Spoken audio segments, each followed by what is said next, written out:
এই যে উই পোকাটি দেখছেন ছটফট করছে, একটু আগেও কিন্তু সে তরতাজা একটা উই পোকা ছিল।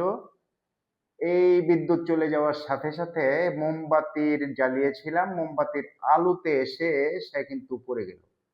একটি কথা আছে না, পিপিলিকার পাখা গজায় মরিবার তরে। আমার বিদ্যুৎ চলে যাওয়ার পরে একটু কাজে ব্যস্ত ছিলাম, হঠাৎ করে চোখে পড়লো এই উই পোকাটি। উই পোকাটি এসে আহ, নিজের জীবন নিজে এই মোমবাতির আলোতে জলাঞ্জলি দিয়ে দিল। এটা কথাটা ব্যক্তি জীবনেও কিন্তু শতভাগ সত্যি।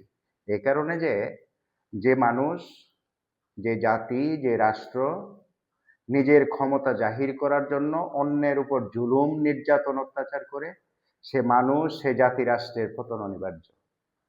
মই কি হনুরে ভাবটা একটু শালীনতার সাথেই করা উচিত বোধ হয় আমাদের।